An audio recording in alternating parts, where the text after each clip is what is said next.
It's time for Windows Weekly, episode 193. Paul is here with an amazing prescription. He says Microsoft should get out of the consumer business. What could he possibly mean? We'll find out next on Windows Weekly. Netcasts you love. From people you trust. This is TWiT. Bandwidth for Windows Weekly is provided by Cachefly at CACHEFLY.com. This is Windows Weekly with Paul Thurrott, episode 193, recorded January 27th, 2011. Microsoft. Rest in pieces. Windows Weekly is brought to you by Squarespace.com, the fast and easy way to publish a high-quality website or blog. For a free 14-day trial, go to squarespace.com/windows. And by Hover.com. Hover is domain name registration and management that's simple. For 10% off your new domain, go to windows.hover.com. It's time for Windows Weekly, the show that covers everything that happens in Redmond, Washington. Why Redmond, Washington? Well, there's a little company called Microsoft up there. Seems to be doing something with Zunes and Xboxes and Windows and all of the such things. This man has actually dedicated an entire site to this little company in Redmond, Washington. He calls it the SuperSite for Windows, in remarkable hyperbole. His name is Paul. Paul Thurrott. WinSupersite.com. Remarkable hyperbole. A remarkable bit of hyperbole. He calls it the SuperSite. Not just there are sites, and then there is super. Not sites. just the mildly great site, not just the sort of interesting site, but the super fantastic site didn't sound as good. I think you should call it magical and revolutionary. Yeah, I wish I had thought of that. Paul, it's great to talk to you once again. Thank you for being very flexible. We moved this show around twice. You know, there's a weird white thing up in the corner. Is that just in the... That's called your window. What is out that window? Is that snow? Is it snowed all the way to the top? You know what? Seriously. I live in what is apparently a rectangular igloo. I should have taken a picture of this already today, but if you could see the snow that is piled up on the side of my driveway, it is tall as my garage. So you had another storm last night. Yeah. Wow. We went to bed, and I swear to you, it was whispering. There was almost nothing outside. And I said, maybe this won't be as bad as we thought. And then we woke up this morning and couldn't open the front door. Famous last words, Thurrott. Don't you know better than to say, my wife, every time I do that, she goes, don't say that. Yeah. That's a little superstitious because I don't think really the snow gods are listening. This is like biblical payback for something I'm not even clear what we did wrong. But open the blinds so we can see. Would we see snow if you open the blinds? Or are those snow blinds? I don't know. I'm afraid I'm going to disconnect my... No, just stay there. I don't, that's my mistake. I should probably never try anything. Here, I could do the... Well... No, just... No, oh, you want to aim it? You can, by the way, Paul is using a new camera. He's using these... Whoa! Holy cow! He's using the new Microsoft... Oh, yeah. Yeah, this is the... Wow. Holy camole. Beautiful, though. Isn't that beautiful? Oh, the weather outside is frightful, but the fire is sure delightful. It's only beautiful when you don't have to shovel it. And although we've shoveled snow all night, my back's killing me all day. All right. Your news. I'd like to do something about the window. I think I'm going to rejigger my whole office here just to accommodate this 1-hour podcast I do every week.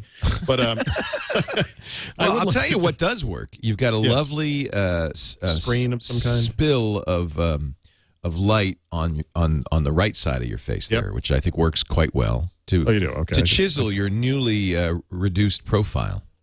Mm-hmm. By the way, but the background we should do something about. Well, I don't know. Yeah, could you put a scrim up with maybe some? I could actually. You know what you should do is send me I'll send you a TWiT screen of some kind, and I will cover it up. I could do that. I could send you that.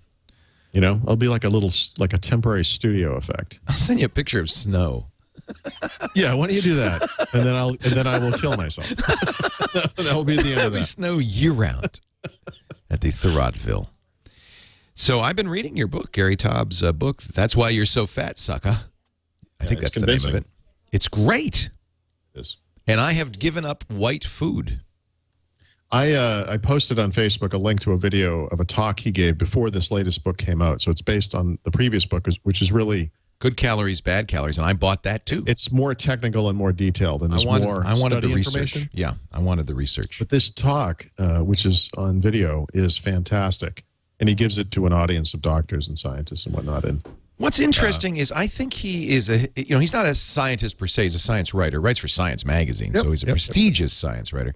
But I think that there's a lot. What I love is the history of weight loss. The problem is that in this particular industry, if you will, or maybe it is an this industry. particular study, yeah. The people who are in charge of things, the decision makers, have stopped questioning their core beliefs. Right. So in other words, they start with this assumption that this is true, so now we'll move on from here. And I was just, you know this too, because you know a lot about technology and computers. You can read news stories or see movies where they get everything wrong and it drives you crazy. Mm-hmm. And I used to work in banking, so I watch movies where there's a bank robbery or something, and you think, you know what, that's not the way bank vaults work, or that's not the way, you know, these things work in a bank, and it kind of takes you out of the experience. And just this morning, I was reading the New York Times in an article about a food item that they sell in Germany, and it was full of little health and nutrition and weight loss misinformation. This article had nothing to do, it was not an article about weight loss, but it just, again, regurgitates conventional wisdom. And that's I guess what I would say is that you know, our bodies are kind of a complex ecosystem, and you can be overly simplistic in anything that you talk about. But I absolutely, until 5 minutes ago, subscribed to what is absolutely the Orthodox thinking, which is eat less, exercise more, you will lose weight, and despite the fact that my own experience is proof that it doesn't work. I was going to say, if eating less made you lose weight, we wouldn't be fat. Right. Everyone has tried this. Yeah. Everyone. And I exercise like a demon. And he says exercise for other reasons, if you enjoy it, or you know, Fitness if it makes you feel good. It will not help you lose weight. But by the way, here's one, and this is from the talk, not from the book, and you will remember this. What did people say? Like, say you're going to go to some big banquet dinner, and they would say, save up your appetite. Right. So how would you do that? You would miss a meal, you could not eat, and then you would go out and exercise. Yeah. And so what would happen at the banquet? Causes hunger. You'd be so hungry. It causes you to eat more. You'd eat twice as much. By the way, wait, what's the phrase? It's called working up an appetite. Right. That's what working out does. It causes you to eat more. Now, there are excellent reasons to work out for fitness purposes, cardio and all that. I'm not going to stop working out. I love it. No. That's not the point. But the point is, if you think that's going to help you lose weight, I got bad news for you. His point, just to boil it down, this is Gary Taube, Taube. It is, I guess, yes, it's another diet book, but what it really is a book about the science of eating and really the kind of how the orthodoxy has kind of not been I would very say, good. actually, it's not a diet book. There's very little in it about dieting, but it's more about the science behind why everything you've been told is wrong. Right. And we knew this. We've known this for hundreds of years. It's only been in the last 40 to 50 years that it was literally a single guy in the U.S. government who made a statement about calorie in, calorie out. Right. It became the accepted truth, even though we've known forever it's complete baloney. And well, never made sense, right? Well, it sounds like it. The empirical evidence seemed odd. It was difficult to match the empirical evidence. They would never. It cannot be proven because it's not true. And you know that. And there are all these examples he has where scientists tried to prove something, and it's like, wow, this wasn't the result we were expecting at all. You know, this thing we thought would prove our point is not proving our point. So, in a nutshell, because I know people go, well, what is the bottom line? In a nutshell, he says, you know, you don't grow taller because you eat more. You grow taller because of growth hormone. He says the evidence is that you grow fatter because of a fat hormone, namely insulin, and that that foods rich in our modern diet, highly processed carbohydrates particularly, that stimulate insulin production, spike your insulin, in fact, are what is a signal to your body to gain weight. And so I think you probably are doing this, but I've sworn off bread, pasta, rice, potatoes, all the white starches, and sugar, any processed food. But you know what's great is that leaves you plenty of good stuff to eat, including steak and eggs. I have eggs every morning for breakfast. Now I'm going to do an experiment. I know you're doing an experiment. I'm going to do an experiment. I'm going on a 3-week cruise. Right. Where normally one would gain 2 to 5 pounds. That's pretty typical. It's a 12-day cruise, but it's pretty typical, 3 to 5 pounds. Sure. I am going because of the crazy amount of food. I'm going to eat anything I want except no carbs, no sugars, no starches, no pasta, no bread, no dessert. And we'll see if I gain weight. Lose weight. You'll lose weight. Well, we'll see. You'll lose weight. But I'm going to, And I'm You can eat also, as much and as you then, by the way, I'm going in for a blood test immediately after to check my cholesterol, triglycerides, and glucose, because I things. I just also want to make wanted sure it's not killing me, because I think the Atkins diet might well kill you. Well, the original Atkins diet, because it was pushing kind of a high fat, high cholesterol kind of thing. But fat doesn't make you fat, for starters. But, you know, there's a great thing in his talk where there's a picture of a guy, tallest man in the world at the time, 8'11". And then there's a picture next to him of the fattest man in the world at the time, weighed several hundred pounds. I don't remember the exact weight. When you look at the tall guy and you say, well, why is he so tall? You say, oh, well, he ate a lot. No, you don't say that. You think the tall guy, you're like, well, he must have some genetic hormone. So hormone. Okay, well, why is this guy fat? Well, he ate too much. Yeah, no. exactly. See, why is it different for the fat guy? And it's fun. I'm watching the chat room, and of course, we have been so programmed to the orthodoxy of. Leo, you should see my email right now. It is. I will say, to give people credit, it's probably 95%. I'm doing this, you're right, or I've done this and you're right, or thank you for bringing this up and I appreciate it. And then you get the 5% are like, no, this is simple. It's calories in, calories out. And it's like, dude, you are not listening. And everybody's welcome to their own belief, and this could just be another. No, everyone. Actually, you know what? That's not true. Everyone is not welcome to their own belief when it comes to science. This is That's a good point. If you know what's funny though is a lot of scientists believe this. This is the problem. Well, by the way, and this is actually something I have personal experience with. I know scientists, and I have actually said to a couple of people in particular on a number of different occasions, you know, for a scientist, you don't treat certain topics with any sort of scientific acumen at all. You know, it is amazing to me when a scientist can believe in something in an almost religious manner without questioning what's going on. That is the opposite of science. Right. I'm not saying it's always wrong for everything. I mean, this is not a religious debate. What I'm saying is this weight loss thing is science. And if you believe in something else, I guess you're welcome to your beliefs, but you're wrong. And there is no, this is black and white. I'm sorry. There is no room for some other thing that may work as well. No, this is science. That simple. And, you know, look, in my own experience talking about technology or writing about technology or covering the technology industry, I think one of the things I've enjoyed the most is shattering conventional wisdom. And Gary Taubes is doing this for something that is far more important, which is your health and your weight. And again, the conventional wisdom around weight loss, which is just wrong, dangerously wrong. Well, and Paul and I will be the guinea pigs. Well, we and thousands of other people. Because like you, I'm sure I've gone on every diet in the world, and I've lost hundreds of pounds and gained them right back. The first show of this year, I said to you, I am going to lose weight. And you kind of laughed because everyone says that at New Year's. I say it too. And I said, no, you don't understand. I am going to lose weight. This is not a maybe I will lose weight, and maybe I will lose weight for a little while, and then I will stop. No, I am going to lose weight. This is a fact. I could get hit by a bus and die, I guess, but I mean, that's another way to lose weight. Barring that. And I'm going to be healthy. I'm going to eat a lot of vegetables and everything. I'm just going to, all I'm saying is I will not eat bread on this cruise. I will not eat dessert on this cruise. I will not eat pasta, rice, potatoes. Yep. If that's stuff that you normally eat and now you don't eat that stuff, to excess. You will lose weight. I stopped baking bread some years ago. I used to bake bread because I ate so much of it. Okay, so that's the second point I wanted to make. You know, in this country, we have this notion of supersizing meals in fast food restaurants and everything. And I think people look at McDonald's and they think, well, you know, McDonald's is partially responsible for the weight epidemic and so forth. The problem is that carbohydrates, which are not a natural thing for humans to eat, are the things that are most inexpensive to manufacture in the form of soda, especially, which is the worst kind of thing you could ingest. And then also fries, potatoes, bread, the bread that's on the hamburger and so forth. And when you look at a meal and you supersize it, you need to understand that what they're supersizing, the stuff that they're giving you more of, is the stuff that is A, high in carbs, and B, super inexpensive to make. And that's why they can afford to supersize stuff, because soda costs nothing. It's liquid sugar. And that's why that is the case. And when you look at the epidemic, such as it is for so many people in this country, you can kind of tie it almost directly to that kind of thing, because carbs cost nothing to make, and that's the problem.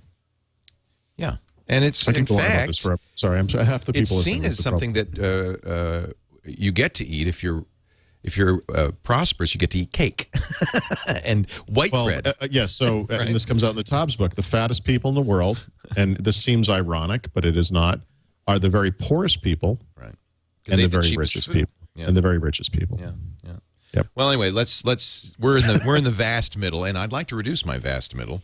Yes. So let's see what happens. You will. Well, it just drove me crazy because I exercise like a fiend, and I really do watch what I eat, and it just didn't seem like it was doing much good. So we'll see what happens. But this makes sense to me. I know what's going to happen. I'm really actually been deferring this first podcast topic. I know. That's all I'm really doing. No, it's going to be misunderstood. So I want to have an intelligent conversation about this topic. Let's go into it. Now let me do a commercial because I really want people to understand. But here's the headline, and you can start getting angry now, folks. Microsoft should abandon the consumer market. We will talk about that in just a bit. Before we do, I would like to just briefly point you to Squarespace. I had a friend email me yesterday saying, I want a blog platform. And I've been looking at them all, and they're too much work or there's security issues. I just want a site. And she listed all the features she wanted, and it was a no-brainer. I said Squarespace.com. Squarespace is the secret behind exceptional websites. This is hosting plus software. It is the best content management software I've ever seen. She said, well, I took a look at it, but it seemed like there was a lot to do. I said, well, not really, only when you first set it up, and it's only if you want to. You start with these great templates, and frankly, you could just stop with a great template. There's 60-plus styles, but most people don't. Now, here's the deal. If you go to squarespace.com/windows right now, you click this green button, try it for free. It will ask you 4 things. Give me a site name. Give me a password for that site. Here's an email address so that I can say if you forget the password what it is. And then there's a little CAPTCHA to prevent robots from doing this. That's it. No credit card. No personal information except for that email address, which they don't save. So you're going to create a site for free that you can use for 2 weeks, and you have every feature in Squarespace. This is what I urge you to do. Do that, and then now play with the templates. And here's what's happened. Don't use the whole 2 weeks doing this. But we're going to end up spending a day or two, because once you start seeing how you can modify this site with your mouse, drag and drop, point and click, the banners you can add, the colors you can change, the navigation you can change, it's fantastic. Now, she said, well, I have a designer who's already done a template. I said, no problem. Take the CSS, paste it in, and your design will be automatically applied. It couldn't be easier. Now, once you've got that site set up, and again, don't take too long doing that, because next you want to see what you could do with it. There's a great iPhone and iPad app. You can import the content from your existing sites. It supports the big 4 APIs, Movable Type, WordPress, TypePad, and Blogger. Export too, by the way. Complete round tripping, so you're never stuck. You're never stuck. Social integration. She said, I want it to integrate with Twitter, Flickr, Facebook, all the social sites. No problem. Built in. Plugins for all of them. Stats, you will not believe. I mean, the best-looking stats in the business. Photo galleries, forms, forums. And just look at the examples. You see all the different great sites that people are building with Squarespace. You try it right now. Squarespace.com/windows. If you've been looking for a perfect place to start your next site, this is it. Squarespace.com/windows. We thank them for their support of Windows Weekly. By the way, this is the, I was going to show people the book, Why We Get Fat and What to Do About It. Gary, Taubes. It's on every platform, including Amazon. That's how I'm listening to it, is on Amazon. All right, Mr. T. Yes, sir. This is a little radical. Actually, it sounds radical, but it's actually not as radical as it sounds. Okay. And I kind of want to go through this slowly in a sense, because I want to make sure we hit all the bases, so to speak. The impetus for this is not what maybe you're thinking it is, which, I know I've been complaining a lot lately. Microsoft can't move quickly enough, fixing Windows Phone, blah, blah, blah, on and on and on. But this week, Microsoft is holding a series of online events where they're talking to the press about, their cloud computing strategy and some of the server stuff that's coming down the road, cloud services like Office 365, which is coming this year. And literally, on the first day, on the first event, I was listening to this talk about cloud computing.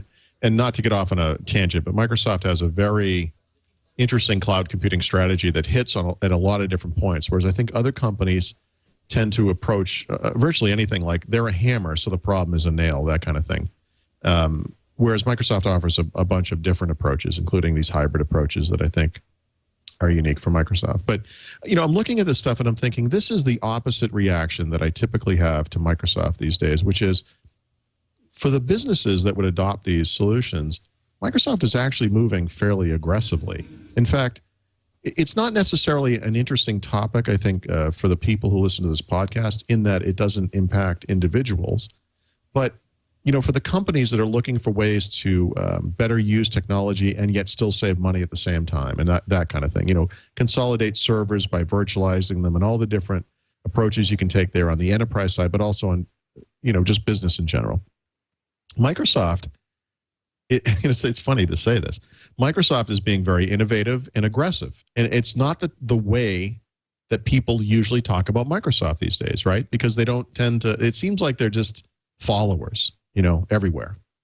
And it occurred to me that for the business market in particular, and maybe uniquely, Microsoft is doing something that it doesn't do for consumers, which is move at what I would call the correct speed, right? I think when you look at the consumer market, and by consumers, I want to be specific about what I mean by that. Consumers are not every individual on earth. When I talk about consumers, I mean individuals who are using technology for essentially entertainment purposes, digital media, digital photos, social networking, video games, things like that. Individuals, all individuals are consumers in some ways, right?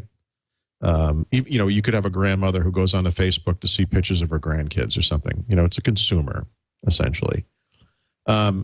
But they're not exactly the same thing. Microsoft will always make software for individuals. We'll always have a need for Microsoft Office. I happen to believe and have believed for quite some time that Windows is a superior operating system to what Apple offers in Mac OS X. I love Apple's hardware, but I think from a software perspective, from a user experience perspective, I prefer Windows. I really do. But those things are like, they're like crossover products because they apply to all individuals, right? We use those things at home because we need them at work. It's valuable. It's valuable for somebody who uses Excel at work to be able to have Excel at home and bring up a work spreadsheet, and maybe while he's watching, Mad Men or 2.5 Men or whatever he watches at home at night, he can go over the numbers and figures, and that's the way the world has evolved. That's the way things have evolved. If you look at what Microsoft does on the consumer end, with one exception, one major exception, it's all been kind of a huge failure, hasn't it? I mean, if we're talking honestly about it, Microsoft's purely consumer plays have all failed, right? Microsoft's digital media initiatives over the past decade failed in the face of iTunes and iPod and Apple's ecosystem there. Windows Mobile failed in the face of the iPhone and Android and all that. But, of course, Windows Mobile was not consumer-oriented, so maybe that's an unfair comparison. I think that if you look at how Microsoft makes money, this isn't really an opinion, this is a fact. Most of that money comes from business sales. It just does. Right. And if you look at the one division at Microsoft, and there is really only one, that purely serves consumers, the entertainment and devices division. In the last quarter, and by the way, tonight, Microsoft is going to release quarterly results for the fourth calendar quarter of 2010, which is the holiday quarter. So these numbers might be skewed for that quarter and might rise. But I did go back and look over the previous 4 quarters. But if you just look over the third quarter of 2010, because that's the last quarter for which we have numbers as I speak, 11% of the company's revenues were generated by the division that makes the Xbox, entertainment and devices. However, only 5% of its, I wrote revenues in the thing, unfortunately, profits. Only 5.4% of the company's profits came out of the division that makes Xbox. So even the thing that is the most successful, and by the way, some of that money is from other things, but let's just say most of it's from the Xbox, is just a tiny slice of Microsoft, right? If you look back over the previous 4 quarters, this is a company that made almost $66 billion in calendar year 2010. And less than 10% of that came from Xbox. And that's the only thing they do on the consumer side that's successful. It's the only thing. Now, there are hybrid products, if you will, like Windows and Office, like I said, that sort of serve both markets. But I think it's fair to say that the majority percent of revenue from both of those does come from businesses. But that almost doesn't matter because I'm not calling on Microsoft to not sell Windows to consumers. Of course, Windows, by definition, is a client operating system. It's going to be used and bought by users, by individuals. It always will be. But I really think that this is a company that it's like two companies. It's really like 20 companies, but they've just to split it very broadly. Business, individual or business consumer. The business stuff, to me, all makes a lot of sense. And it's really when you get over to the consumer side where it's all screwed up, where you get stuff like Windows Home Server that's just falling apart, or you get stuff like Windows Phone, which really won't come into its own until it's been updated, to improve all the things. And also, by the way, on the business side, to include all the Exchange ActiveSync policies that are required that are not there and make Microsoft still sell their old operating system because they're not serving businesses. I have this quote in here, not really a quote, but a reference to a quote that Joe Belfiore made where he said, he thinks of Windows Phone as a product that's for consumers who want a great phone that they can also bring to work, i.e., that's what the iPhone is, and that's what Android is. And it's sort of an obvious statement about the state of the smartphone market today. But what I'm saying is that Microsoft, what it really needs is a phone, in this particular case, that's great for both markets because they're really, it's funny, this product is really screwing over the business side of things to kind of go for this grab at the consumer market. And consumers have proven, among other things, that they're just not interested, for the most part, in Microsoft stuff. If you look at technology in the living room, just as one obvious example, something Microsoft has been going after forever. People are not using Media Center. They're not using Media Room. They're not using Xbox to do the media stuff either. They're just not. What they're doing is Netflix. Mm-hmm. They're doing Hulu Plus. They're using the stuff that's built into a cable box because it's just easier. Some of them are starting to use the Apple stuff. Apple's got a much more interesting ecosystem than Microsoft does for that stuff. They're not using Zune. They're not using they're just not. This is not what people are doing.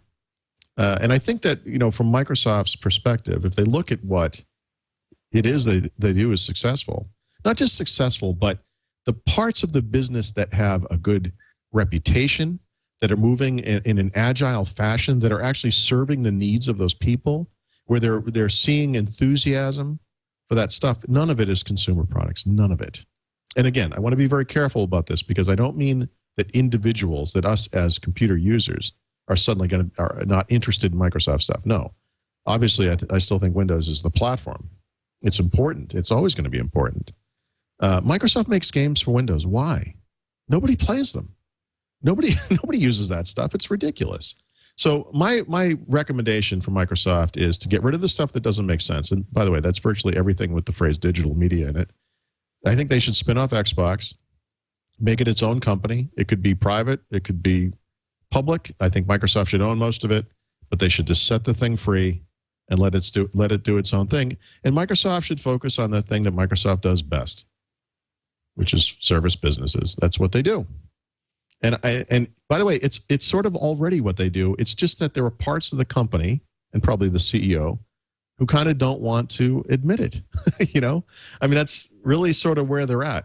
The vast majority of this company's revenues come from business sales. And by the way, I just for the heck of it, because I really didn't know, I looked up IBM's revenues because there's this notion that Microsoft has always wanted to avoid becoming the next IBM. I think we need to admit that Microsoft is the next IBM, just like Google right now is trying not to become the next Microsoft. IBM's revenues were, this actually, I have to admit, this surprised me. Every quarter, every quarter last year, and I'm talking calendar year, not fiscal year, significantly higher revenues than Microsoft. 29 billion, 24 billion, 23 billion, 23 billion. Total revenues, total revenues. Microsoft's on the line. They said, great idea. You're fired. IBM's total revenues for the calendar year, I don't actually know what their fiscal year goes to and from, were at $99.9 billion. That is 1/3, again, the size of Microsoft. Microsoft, remember, was $66 billion. This company is bigger than Microsoft. And Leo, I'm asking you honestly, can you name a single thing that they do that makes money? I mean, do you know anything they do? No, seriously. It's services. But what does that mean? I mean, can you name Consulting. a product? What? No, there's no Consult. product. They come in there. They come in. I know what they do, but you know what? You're right. I happen to know what they do. Okay. Because I've also done. I used to do stuff with HP, and I kind of know what consulting services are. But that's not what most people know. Right. Every once in a while, there'll be an ad on TV that talks about IBM. I know. It's like, and you're like, what the hell? What are they advertising? Well, it's when somebody says, "I'm a consultant to you." Basically, the reaction of most people is, "Oh, you mean you're out of work?" I think the IBM comparison is purposeful and I think important. There is growth ahead of Microsoft. Becoming the next IBM isn't necessarily the worst thing in the world. But from the standpoint of a technology enthusiast, which I am, and I assume everyone listening to this is, of course, that kind of company is a lot less interesting than the companies that are moving and shaking today. You know, companies like Apple and Google that are doing things at a very fast pace. Of course, the other option for Microsoft would be to do what I recommended back during the U.S. antitrust trial, which is simply to split this thing into multiple pieces, which, of course, would benefit shareholders, would benefit users, and the only group of people it wouldn't benefit are the upper hierarchy that are running the company, which explains why that's not really happening. And that would be another approach where it's possible, and I know it to be true that there are people within Microsoft, as we've discussed, that care a lot, want to change the world, are passionate, but they're getting shouted down by the multiple layers of hierarchy in the company. That would solve that problem, that's for sure. And maybe within Microsoft, there are groups of people who have tremendous ideas that could change the face of consumer computing going forward, and that they just can't do it within the context of the current company. You know, that would be another solution as well. But you know, I provided a link that Microsoft is now previewing what their website's going to look like very soon. And when you bring this thing up, it's funny to me because they divide their business into for home and for work. And for home gets the lion's share of the site, of the the page. You've got this certain amount of real estate, and you know, if you compare what they're promoting here to consumers, it's compared to say what Apple is promoting to consumers, compared to the vast number of online services that Google offers, whether they make money or not. I mean, it's kind of laughable, you know. Microsoft needs to click on the for work thing and make that the default because that's where all the money is. And it's amusing and amazing to me that this company is so desperate to prove that it somehow has some stake, some importance, you know, some influence that it could have on the consumer market, when in fact we've just spent the past decade proving the exact opposite. And I just think it's time for this company to move on. Now, again, just to summarize this, I want to be very clear. I don't mean that Microsoft needs to stop making products that are used by people. I will continue. If Microsoft did this exact thing today, I mean, you would still use Windows and Office. You would still use the online services, you know, the emails, all the Windows Live stuff that's online and the applications and all that. None of this would go away. That's not the point. It's just that I think they spend a lot of money and time developing these platforms for consumer markets, and nobody cares. Again, with that one exception. But even, you know, even Xbox 360. Yeah, the Zune is a good example. I mean, a great product, but it just I have said for the last 5 years on the radio show, and Mac for home, Windows for business. Well, yeah. Actually, let me tell you. I'll tell you a little story, and you may remember the year, but there was a year when Macworld went back to Boston. And Apple boycotted it. It was back when Apple was still doing Macworld. They didn't want it to go to Boston. And I went to it because it was in Boston, so it was easy to go to. And I went to a talk that David Poe gave. And I know you guys are buddies or whatever. I don't really like the guy that much. But he gave a groan-inducing talk where he said, and by the way, what year must this have been? So this would have been like the early 2000s, 10 years ago? Yeah, something like that, yeah. Something like this. Let's say it was 10 years ago. So he said, he goes, you know, businesses buy PCs, but people buy Macs. And of course, everyone in the audience gave him a little golf clap. And the truth is that at the time, that was complete baloney. I mean, that's a cute little way to ingratiate yourself to the audience. But that year, actually, even this year, lots of people buy Windows for the home. Lots of them. Well, listen, even if 25% of all the computers sold are just home computers, it's probably more than that. I'm not saying what I see as behavior. I'm saying what I would recommend as behavior. Yes, but I'm trying to say what he said was that's what was happening. And that's not what was happening. It's not necessarily what's happening today. But Certainly it is happening in ever bigger numbers. Absolutely. I will say that every single computer that Apple sells, actually that's not true anymore either. The majority of computers that Apple sells are for consumers. I do have a note in here too that, when you think about Apple compared to Microsoft, they are in fact opposite in the sense that Apple designs products for people, for consumers, and that the popularity of those products is driving their penetration into the business market. That they really haven't done a lot in some cases to, well, actually, that's not fair either. I would say that I would put it more like they have moved more slowly to add enterprise or business-oriented features to their products than they maybe otherwise would have, because they don't have to worry about it.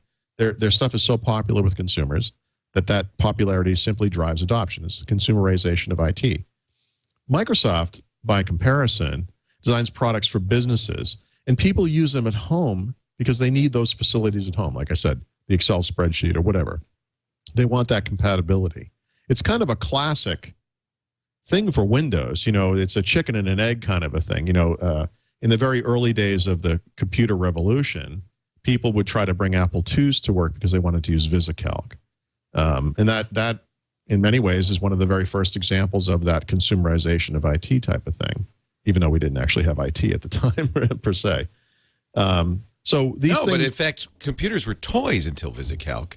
And then all of a sudden, it's like, wow. Right. And that sold a hell of a lot of Apple IIs. Yeah, sure. So, like I said, we all need to work. A lot of us have to work with computers. We're going to want to have that compatibility, whatever.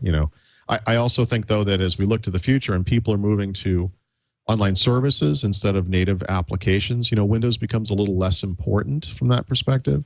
Microsoft makes a version of Office for the Mac, which maybe is kind of an uh-oh moment for Microsoft, but they do.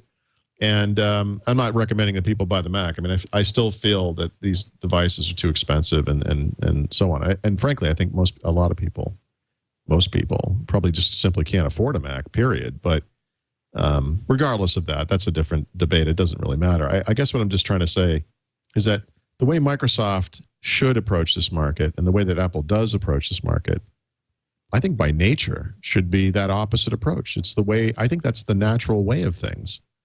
And I think they're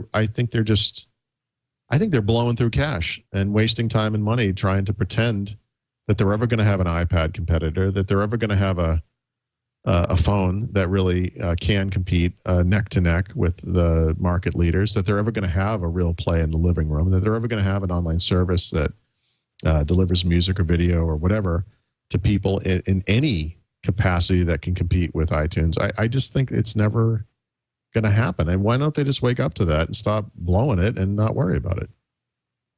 It just seems and I have to say the flip side, because it seems like I'm criticizing Microsoft. No, it's just a roadmap. Well, the impetus, again, for this was this sort of realization during this briefing about a business product that, again, no one here would probably ever care about, that they're doing a great job on this stuff. Like, it may not be interesting to you and me as enthusiasts, but they're doing a tremendous job, I think, with a bunch of things related to online, enterprise class online services, hosted services, if you will, cloud computing, these things like private clouds, which are just, blisteringly even try to talk about, virtualization and so forth, cloud-based PC management, which they're working on through Windows Intune and all that stuff. I think it's not exciting from an enthusiast's perspective, but it should be exciting from just a pure technology perspective. And it doesn't mean like, again, the company has growth ahead of it and revenues and tens of billions of dollars in revenues every year. Well, that's kind of part of the problem, is that they can absorb a misguided strategy forever. Well, yes, and that's part of the problem. They generate enough revenue that it doesn't matter if they have a consumer product. I won't remember when this was. I'd have to go look it up, and maybe I should have. But years ago, I went to the Microsoft campus for a series of meetings. One of the groups I was going to meet with was the Zune team, and I want to say this was for Zune 2 or 3. It was one of the two. I don't remember which year it was. They had just moved somewhere from the outskirts of campus into campus. And, of course, you get this kind of list of here's where you need to be at what time. And you go from building to building. And the buildings are all like building 29, building 33. There are all these places I've been a lot. And then there was one, and I want to say it was like building 87 or 88 or something. Like, really? Building 88, whatever it was. Where could this be? I had to look it up. And it was this aircraft hangar sized place. And having experienced this, it reminded me of, I read a book about Steve Jobs, I think called The Next Big Thing, about his failure at Next. And one of the things I remember from the book was that Next always gave off the impression that it was hugely successful. That when you visited the Next offices, you would see opulent furniture and world-class art. And, you know, it was always this impression. They owned huge factories, even though they were churning out like hundreds of computers a month and not millions. You know, it was just an impression of success. So I didn't experience Next. I'd never visited Next, but I did visit the Zune thing in this building. And I got to tell you, it was exactly the same thing. You walked into, it looked like the end of Raiders of the Lost Ark, where this room goes on forever. And everywhere there are people, and they're working on art. And you remember, you know, Zune, you can do those things where you etch the back of it with a design. And I think they give you a wallpaper that matches if you do that. And it looked like there were thousands of people. And I mean thousands, not hundreds, but it looked like thousands of people. And it looked like they were all working on that stuff. And I remember walking through it and thinking, what are they working on? This is crazy. And I asked the person who was walking me back to whatever meeting room, you got to let me take pictures of this. This is nuts. And whoever it was said, look, we got to ask the guy from Microsoft, you know, from the team. And I asked the guy, whoever I met with, and he said, no, absolutely not. You can't take pictures in here. And so you'll just have to take my word for it. I mean, I'm sorry, but it was insanity. And I bet you, without knowing for a fact, that, you know, Zune went from thousands and thousands of people down to some guy whose job is literally to turn the light bulb off right now. I bet there's nothing going on there at all. Nothing. Really? You know? I mean, but they've moved to the phone side. Yep. So I mean, Right. it's like they're still there. They're still working on a phone, on a product. You think? You really? Do you believe that? Now, people are in the chat room are saying, "Oh, he's criticizing." You're not criticizing Microsoft. No. This is merely encouraging them to stick to their knitting, basically. I want to reiterate what touched this off was, you know, because I have been critical of Microsoft a lot lately, not without reason. I mean, I'm not like a crazy guy on my porch with a gun. I'm just this is just saying, hey, face reality, guys. Well, but I had this experience where I thought, my God, I'm having such a positive reaction to what they're doing here. This is not what it's been like lately. What's the difference? And the difference, again, was the focus. I feel like the server team in particular has things together in a way that other parts of the company don't, maybe, although, of course, Bob Mugley is on the way out, so who can say if that's going to change. But I feel like Microsoft has done a tremendous job of, you know, Apple got a lot of credit for doing this migration from, you know, the classic Mac OS to Mac OS 10. And then they got another lot of credit for going from PowerPC to Intel. Well, Microsoft is doing a similar transformation of their business, which I think is much more epic in scope, where they are moving from a company that sold software to individual in boxes and stores and to server and sold server products to companies as licenses that they would install on premises, that they are now selling these things as services, hosted services that are hosted both by Microsoft and its partners, and also a hybrid model where you can federate or integrate those services with on-premises servers if you want, because some companies don't want parts of their business out somewhere at some other place. That is, I mean, an unbelievable transformation. It has zero interest to most of the people listening to this podcast, but it is something that should not be understated. It is an impressive feat. It is doing it right now, and it is going to be hugely successful. I have no doubt about that. That stuff, I hate to say it's more interesting, but it's a lot more interesting than most of their other consumer stuff. It just is. They're doing a better job. I think some of this is driven by exactly that. And I don't think it's the interest of the people who listen to this podcast. It's the interest of the Wall Street. That some of what any tech company has to do is maintain growth at all costs. Otherwise, Wall Street punishes them. And I mean insane growth rates. And so, by the way, yeah, one of the things I did not look at, and I'm going to write something up about this. I started a little bit, but I kind of wanted to throw this out on the podcast. I was curious what you thought about it. But one of the things I haven't done is, what about IBM's stock price, right? IBM has obviously been around forever. Has IBM's stock price has been stagnant for the past decade? The problem for Microsoft is one of perception. We're so used to this company being on some rapid growth kind of thing that when that stops happening, Although arguably from a revenues perspective, of course, Microsoft has only grown. I mean, they've done a tremendous job. But from sort of a consumer excitement standpoint, they're just not there. We're not going to have a Windows 95 event ever again. It's just not going to happen. So I think part of the stock problem, because let's face it, Wall Street it's black magic anyway. I mean, this stuff is crazy. I think Microsoft is suffering, perhaps unfairly, from this perception that it's no longer, well, it is no longer as agile as it was, but from this perception that it should be able to do what it did in the past when it was a smaller company becoming bigger. I think a fair comparison is, I'm guessing that IBM has not suffered from this problem. I just want to show you because this is very interesting. So this is IBM's stock price from 1978 through 2010. You see, it's been pretty stable at about $30 until about 1998 when it took a big jump. This is IBM, by the way. So what year did IBM do something like sell its PC business? Right about then. Big jump. They took a dive, as everybody did, with the stock market crash in 2001, but they've climbed back up, and they're now actually at the highest they've ever been. Now, look at that. Just look at that curve. I just want to show you Microsoft's curve. Well, before you do it, but hold on for a second. Okay. So if Microsoft were to pull an IBM and pull out of the consumer market and send a signal to shareholders and to Wall Street in general that it is serious now about moving into this new phase of its life where we can be hugely successful and grow doing the thing that we do best. It's presented in a positive way because I'm serious when I say this is a positive thing. I believe that they would be rewarded with the same kind of little bump there that IBM got, and then could proceed as a normal company. It's actually a huge bump. Okay, very interesting. Trying to be conservative. And look at, by the way, Microsoft. I think this bump is the tech bump in general because Microsoft's curve, if I turn it on, is very similar at the same time frame. What happened to Microsoft though is they declined in 2000 and 2001 with the stock market and never came back. Never came back. And in fact, at 100... Well, that was the start of the stagnation. I mean, part of it was antitrust related. Part of it was, basically you have this company that was run like a startup and it slams into the wall of antitrust regulation. And suddenly it can't be as aggressive as it used to be. That kind of new behavior is absolutely okay for the server market or for the business market. They don't want you to move quickly. But for the people like us who are technology enthusiasts or for true consumers, suddenly they become a lot less interesting because now they're very conservative and slow moving. And not just consumers, the market. Yeah. And that's what I have to think that a public company like Microsoft cares about that perception.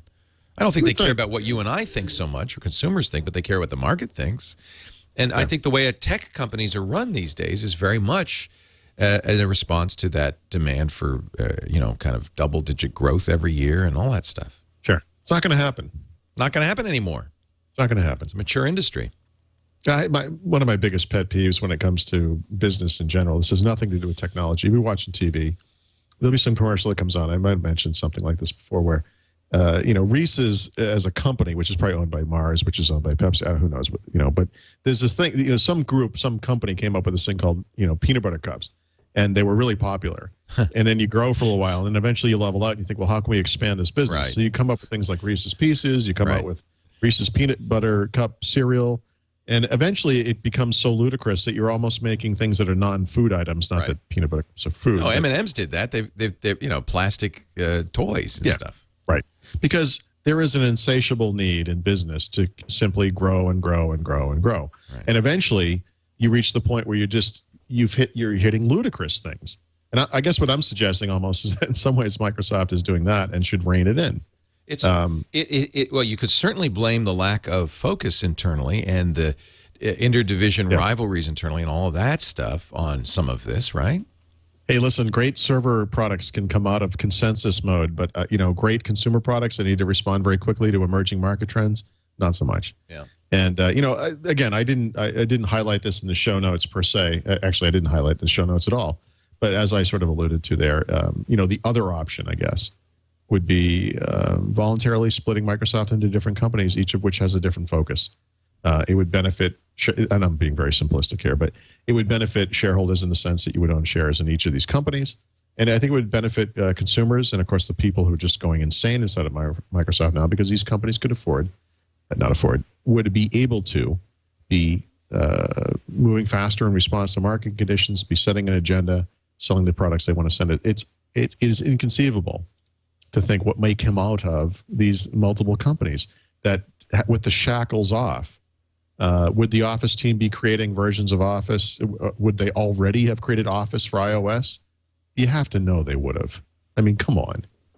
You kidding me? I mean, given the opportunity to sell this thing on a device that's selling in the hundreds of millions of copies, I mean, do you think they would have done this already?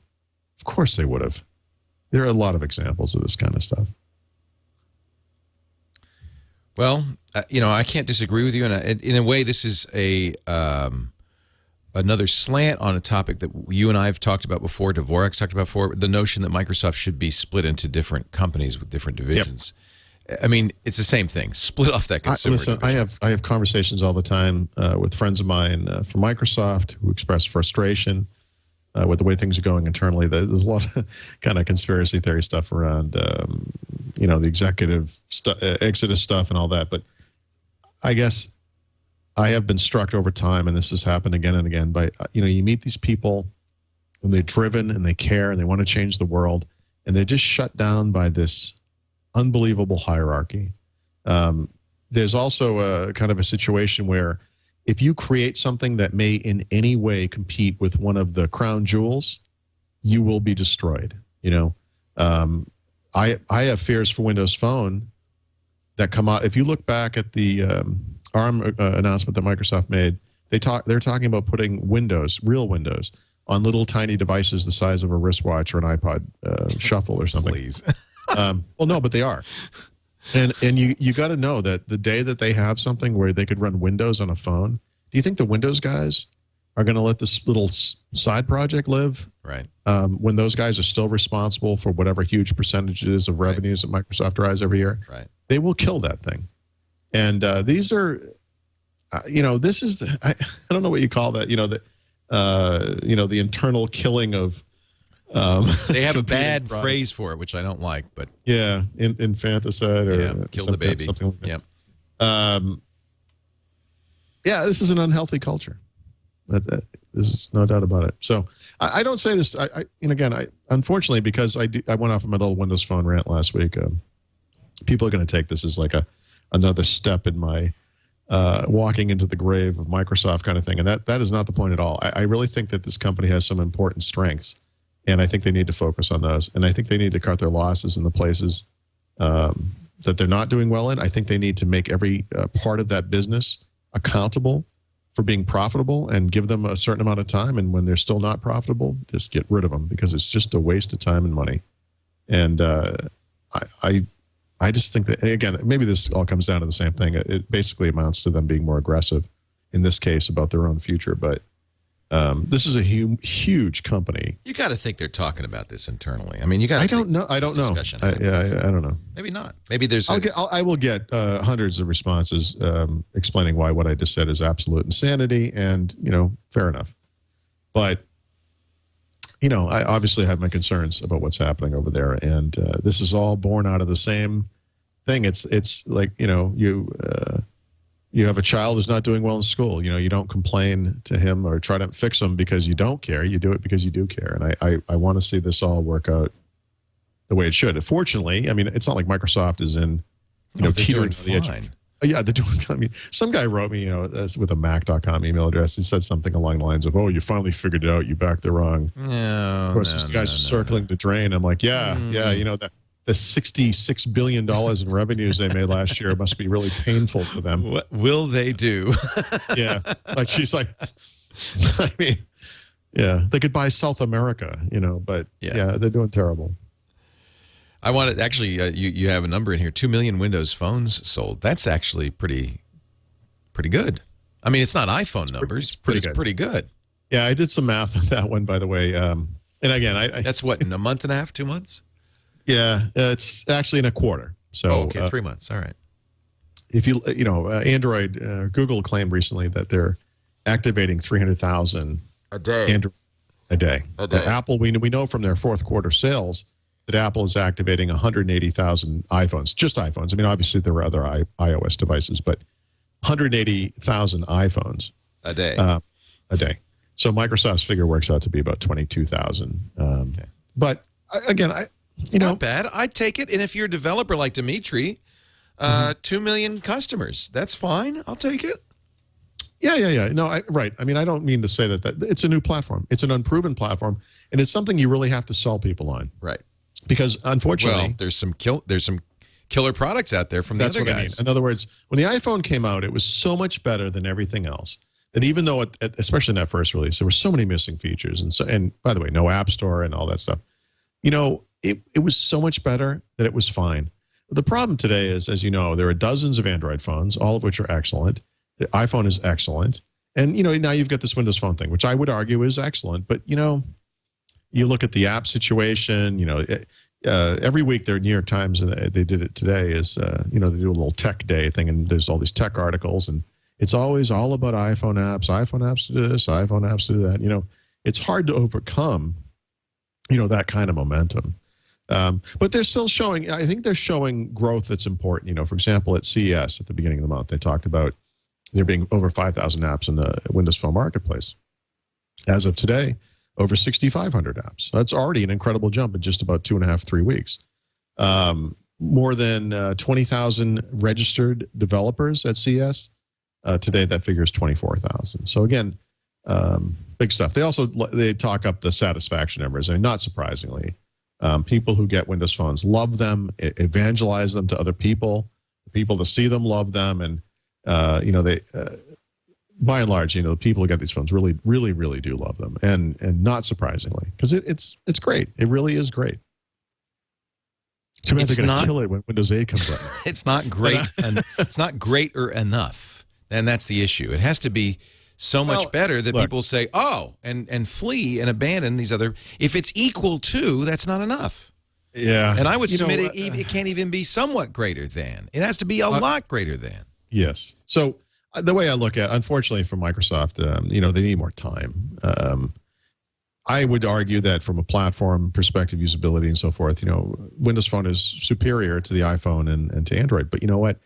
To the people that actually use these devices, when you're spending your own money, you want to know you're using a device that's backed by an ecosystem that is vast and rich, and that's really kind of what you get on the iPhone, isn't it? I mean, and it's not just apps, right? It's all that stuff, all the content, all, you know, I think we talked last week about actually we didn't. So last week I said to you, if I were to make a table, I said I was tempted to make a table where you could list on one side all of the Windows Phone features, right, that Microsoft touts.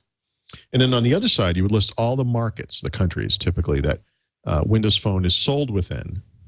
You know, and then you would put a little check mark in each of the boxes, right, where you would show which features are available in each locale. And I said I should make this table. It'd be a lot of work. I'm lazy.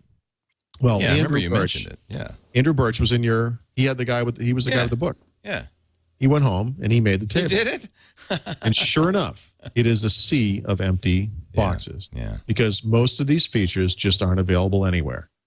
Now he's in the chat room right now. Andrew, well done. Nice job. Yeah, did a great job. So, you know, by the way, all right, so some of the stuff is crazy. So, for example, in Italy, you can rent movies but not buy them from Zune on the phone. Right. Or, you know, that's not Microsoft's fault. That's just... It is Microsoft's fault, because I can assure you, in Italy, if you go to iTunes, it's not like that. But you have to make the deal. Okay, well, Microsoft's not making the deal, so that's, you know, again, this is, I mean, I'm sorry, but this is a negative for this platform. Right. The other thing, I guess, that I find, you know, kind of disturbing about this is that there's stuff that, like, just doesn't make sense, like podcasts. They don't make sense. They never have made sense, and I don't even. In fact, no, but there are countries in this world where if you have a Windows Phone, you can't download podcasts. What? I know. Well, no, I don't mean on the device. No one can do that. I mean through the Zune PC software. Oh, that's You've got what? I don't understand that. I mean, no, it's crazy. That doesn't make any sense. This is a very incomplete platform. And this is when I say... AndrewTechHelp.com, by the way, if you want to see this Windows feature it's phone. a great chart. So, when I say that this thing's incomplete and it needs to be fixed quick, this is the kind of thing I'm talking about. Yeah. Now, Apple avoided this by not shipping into these markets right away. Okay. But Microsoft doesn't have that luxury because everybody's in these markets. All right. Well, I guarantee you, if you look at this chart in 2 months, 6 months, it's not going to change a lot. Right. This is the problem. This stuff sits still, and this is the speed issue I was talking about. So, oh well. Oh well. Let's take a break. It's such a negative podcast now. No. You weren't being negative. You're being forward thinking. I'm trying. You're being. I really want to help. I want this stuff to succeed. This isn't negative. This is what do they call it in China? This is so what they call it re-education. Carry. That's what they call it. This is deep personal criticism, a deep and thorough investigation of. I think in the 12-step programs they call it a searching personal inventory. Yeah, except it's not my inventory; it's Microsoft. So. Microsoft. Hey, you can do somebody else's inventory. There you go. Let's talk a little bit about Hover.com, and then we will come back. We have lots more, including our software pick of the week and a lot more. But stay here. But before we do that, I do want to mention our friends at Hover.com. This is a domain registration done right. Really, I think in some ways in a response to the other guys. Have you been to windows.hover.com? Hover is Hover. Some people might say Hoover, but it's not. It's Hover. Windows.hover.com. They used to be Domains Direct. They've been around for a while. In fact, you might remember them, or Two Cows, their parent company, remember the Two Cows was originally the unofficial collection of Windows software, right? That's what Two Cows. The original Windows marketplace. Yeah. Way before then. Great guys. Elliot, the CEO over there and everything. We ran into him in April of last year, and I said, Elliot, I love Hover. Would you please advertise on the network? And he said, sure, Leo, and there we go. Why do I love Hover? Okay, a few things. Clean. Look at this. This is the windows.hover.com. Very clean. Very simple. You just enter the domain you want. There's not a bunch of upsell. It's one click. If you're transferring your domains, it's fast and easy, and they'll even do it for you, $25 for any number of domains. Now, the cost for transfer is $10, but what that really is the cost for the next year of your registration. So that's actually a discount. You just get an extra year. That covers their costs, and I was glad to pay that. In fact, I think when I renewed the domains, when I moved into Hover, I renewed them for 10 years because I don't want to have to do this registration, renewal and all that stuff. I love Hover. They don't do hosting, so they won't try to sell you a bunch of stuff. Basically, you can use Hover's easy-to-use domain management to set up email addresses, forward email addresses. Of course, you can do domain forwarding. That's what most people use a URL for. You can also create custom URL extensions, set privacy controls. Well, actually, let me tell you about the privacy controls. They're free. Those other guys will try to sell you, upsell you to who is privacy. No, it's built in. Hover does it automatically.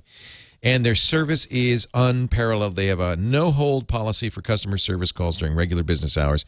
When you get that rep on the line, he's going to help you or she's going to help you get this solved without putting it on hold. Try that with the other guys.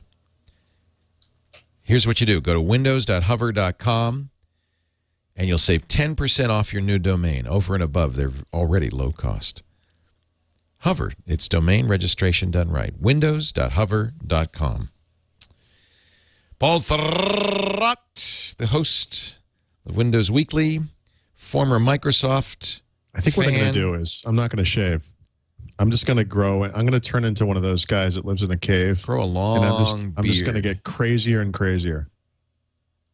And thinner. I used to cover Microsoft. Remember Microsoft? Right. Right. I'll be acting like they're dead. And, of course, they'll be generating like $100 billion a year in revenue. Did I see that they're suing TiVo? You did. What the hell? I don't know why. Now that TiVo's so big and successful, it's time to go after them. Now that we're in the DVR business in such a big way, Microsoft does make DVR products, right? I mean, they've had Media Center for years. I guess Media Center's a DVR, yeah. Yep, and it's wonderful. It's just that nobody uses it. And then they have this media room technology that is sold through the AT&T I'm sure there's some Uverse, rationale for all this, right? Service, right? There's some rationale. We're not talking about products that are widely used, but they do have them. And, you know, when you own a technology like this and you patent it, I mean, you have to kind of protect the patent. But did TiVo do something new and different that somehow makes them, I mean... No, if I'm reading this right, once a year in January, Microsoft just sues TiVo. I think that's been the way it's been going. I don't know. It's sort of out of the blue, but I think the funny part of this to me is that TiVo claims that it is not beholden to Microsoft's patents because the products it sells are made and then shipped to customers from outside of the United States. Oh, okay. That's not going to work. Yeah, so that's good stuff. And you can make those outside the United States and sell them to customers outside the United States. That's yeah, maybe. That's the solution. Depending on, yeah, sure. So the patents relate to program schedules, program selection, interface controls, and DVR use based on program rating, all of which TiVo's been doing since day one. So, yep, but they didn't invent that stuff. So no, that's fine. I think it's legit to sue them. It's just interesting that they're... And actually, Microsoft sort of betrays the point of this... They're talking lawsuit. No, it says it was a Microsoft spokesperson said we remain open to resolving the situation through an intellectual property licensing agreement. They just want and look forward to continued negotiations. That's what'll happen.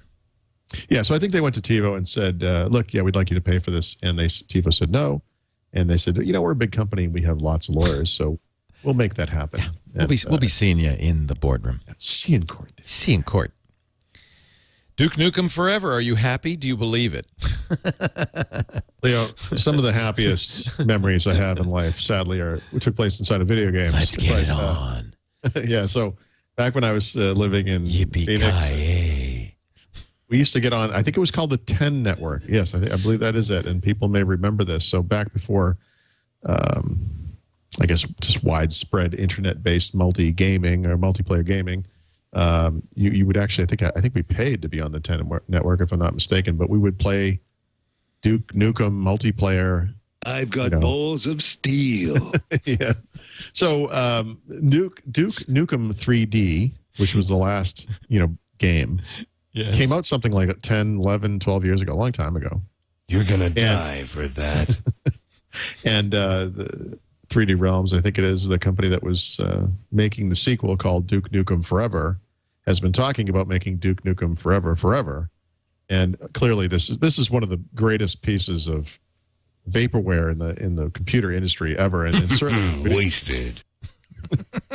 I'm sorry. So that's okay. So they hired. That was annoying. I can't stop. They hired. I once gave Dvorak a soundboard. Yeah. When we did the radio show, and it was like that. It was like you couldn't say a full sentence without Duke saying, "Come get some." Oh, so the funny thing, I play. It used to be Halo, but now it's Call of Duty with this group of guys up the street once a month. And I'm actually infamous because I actually do a lot of the Duke Nukem quotes. But my favorite one is "Have a blast." Like you throw a grenade in the room. And I can't help saying it. It's like it's like great. My weird little video game. And everybody gets it, even though it's been 14 years. Yeah. I know, yeah, it's crazy. So anyway, is it just nostalgia? I mean, or will we really enjoy this game? This game is going to be horrible. Yeah, it's going to be so disappointing. Raven, the guys who used to take all the id engines and turn them into other games, is doing the multiplayer game. And then, I forgot who's doing the single player, but someone helped. So it's going to be kind of like a port? Basically, the game was sort of in this not quite finished state. It was all there, but they just couldn't, get over the final hump. So they brought in some outside help from other famous video game companies, and they said, please help us. And, Duke Nukem is a huge inspiration. I've got balls of steel. I'm sorry. It's okay. So they're going to, anyway, it's done, and they're going to ship it in May.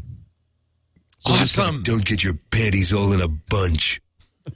So it's going to be terrible. I mean, it can't be good. It can't be good.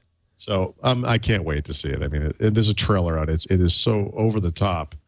It looks ridiculous, but anyway. Is this what you say? Do you say this one? See you in hell. No, I don't. That'd be good when you're playing Call of Duty. It's like, damn, I'm looking good. So my name's Duke Nukem.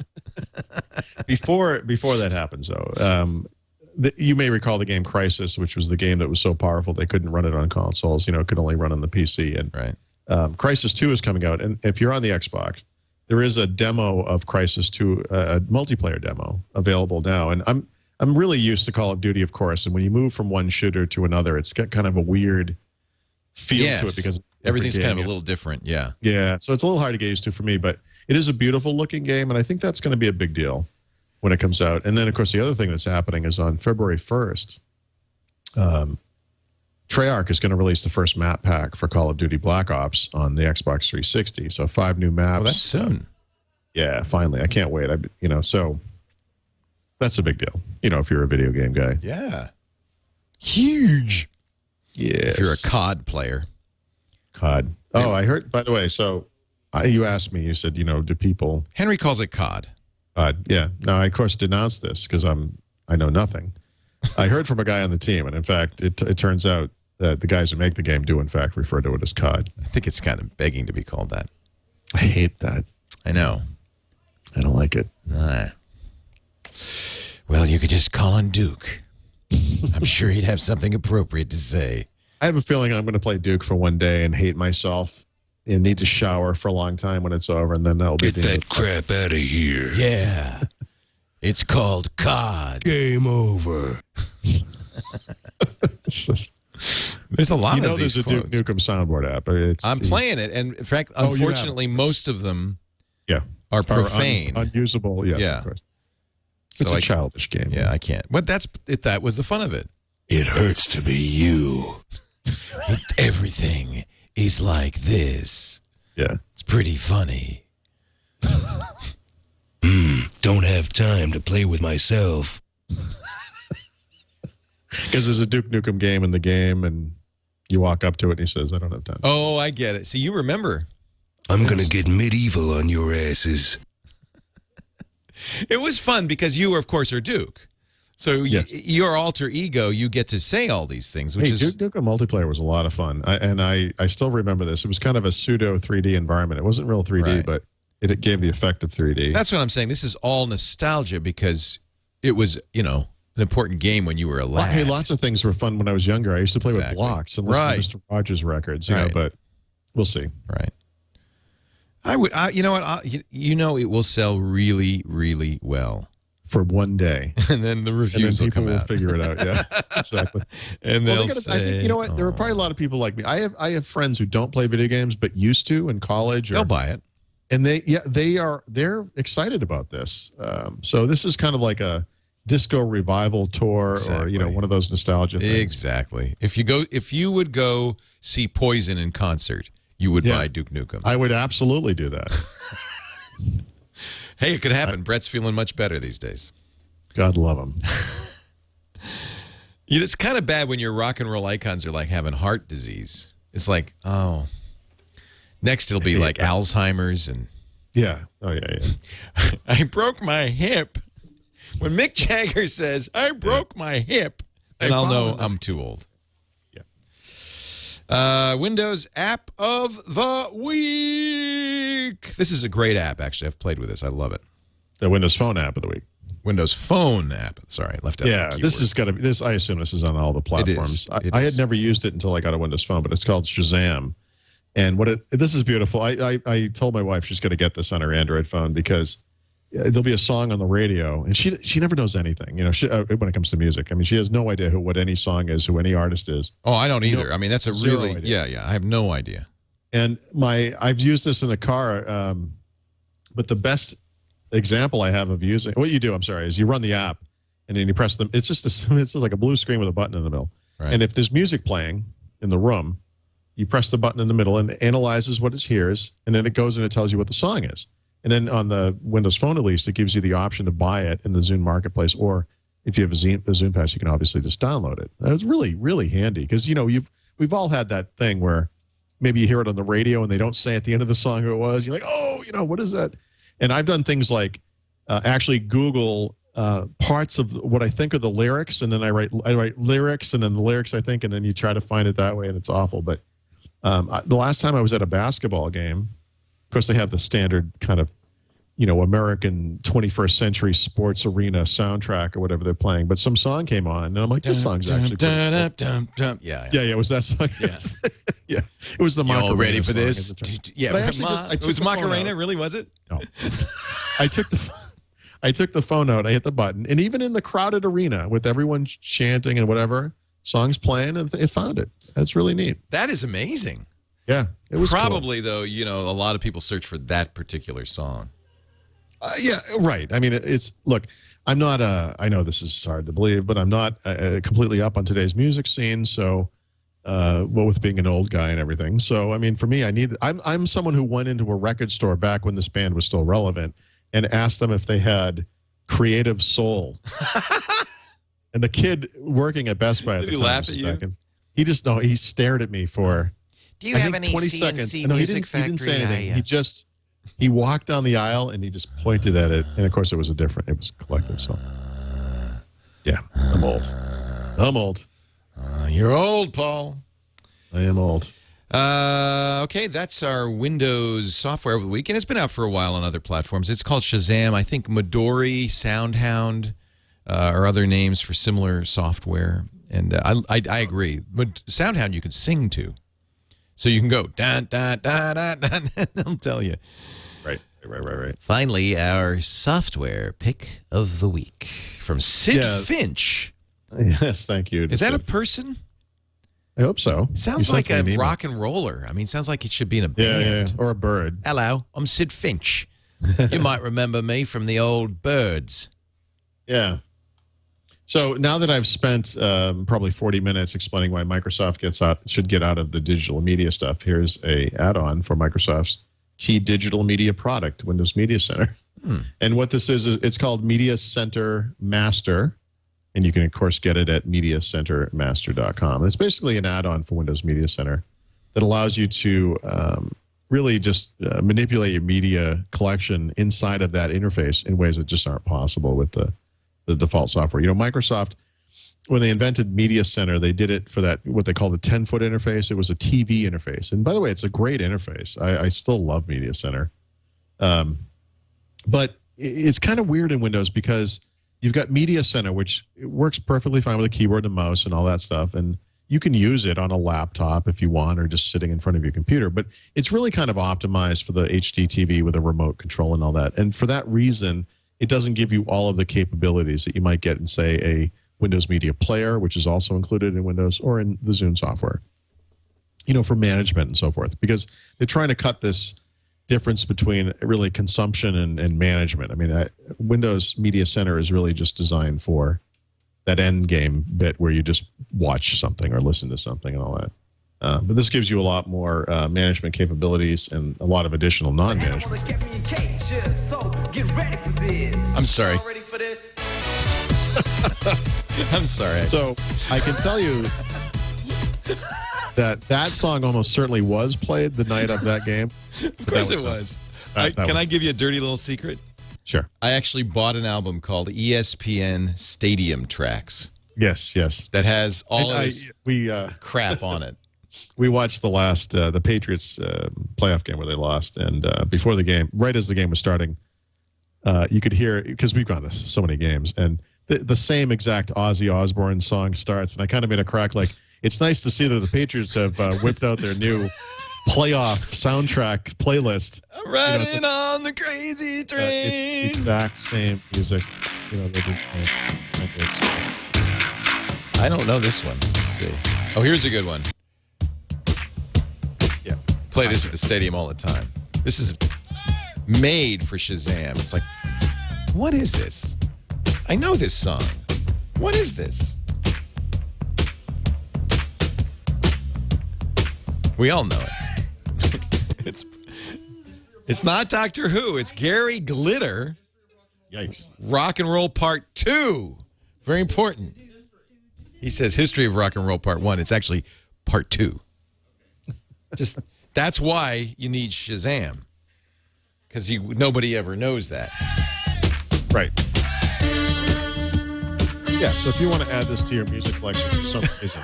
For some bizarre, inexplicable reason. Look, hey, listen, I can't criticize anyone's taste in music. I have these all. Yeah. Because I bought ESPN Stadium Tracks, and probably for that very reason. I probably heard something, and I said, I have to have that, and the only place you could get Gonna Make You Sweat by the CNC Music Factory right, is on that. Or anything by Milli Vanilli. Or Yeah. Yeah, there's no other place you can get Celebration by Kool and the Gang. oh, Actually, that's a classic. That's a wedding classic. Paul is the editor-in-chief of the SuperSite for Windows. Did I say how super it is? It is a super site. You go to winsupersite.com and you will find everything we talked about on this show and a lot more. It actually is a great site. You're going to write up this rant, right? Yep. Yeah. Paul will. I'll try to pad it with more facts, but yes. No, who needs facts? No, you know what? It makes perfect sense. It's on the face of it obvious. I mean, you may disagree with it. It's going to be a bitter, bitter pill for some people. A lot of comments going to be on that thread. Yeah. You can also, he's news editor for Windows IT Pro, the author of a lot of great books, including most recent Windows Phone Secrets, which you must get. You're going to GSMA in Spain, aren't you, next month? Am I? I think you said you were. I'm going to Madrid. Yeah. Oh, you mean to the second? So you need to send me phone information conference about this. Well, and then if you're going to be there, we'd love you to stick around a little bit. I know the conference ends like on the, I don't know, but ends before the test drive, which is the 17th through the 21st. I'm not going to the conference, but I'll go to the. You're just going to Spain? I thought you were going to this phone conference. No, I'm going on vacation, Leo. Oh well, please, go to the test track. We'll Dvorak will be there. It'll be fun. And, I can't wait. Yeah, it's gonna be a blast. You can be one of the first to test drive the. I will absolutely do this. You just need to make sure it's all set up so I will. I will get the email to you. Scott Monty from Ford will be in touch. Oh, I'm glad you could do that. That's great. Yeah. I thought you were going to a conference. You're just going for vacation. No. All right. No. He is also an analyst with Penton Media and just a great around guy. Are you going to ever talk about the focus group that you had, or is that not allowed yet? We're talking about it next week. Actually, okay. You won't be here, but we have a guy from Microsoft who was coming on the podcast, and we're going to discuss that and what the point of it was and what's going on and all that stuff. So you will reveal what you were testing. Yeah. Yeah, I will. I will do that. I can't wait. Cannot wait. Thanks, Paul, for doing this a little bit early. But actually, we should explain. You're going to be away for, I think, 3 weeks, if I'm not mistaken. Yeah, we're trying to downplay that. I see. Pretend I'm here. Tom Merritt will be hosting the show next week while I am on vacation. On assignment. That's what it is. I'm on assignment. I'll be on assignment. We briefly talked about this, but I'm excited. I'm going to go to Antarctica. I'm going to see the penguins in the Falkland Islands. I'm going to see Machu Picchu. I'm going to get when you come back? What was the date? Raging headache from altitude sickness. It'll be great. And I will use my my Windows phone to record the whole thing and upload it to the world. Nice. I will be back I'll be back for our show on the 24th or what? 24th. So the 24th is actually the day I need to push the show back to a Friday if possible. Talk to Eileen. I'm sure we can accommodate you and your fabulous. That's the day I fly home. Flying on a plane. Good, and I can't wait to find out about this thing next week. It's exciting. Yeah, it's good stuff. Thank you, Paul. We'll see you next time on Windows Weekly.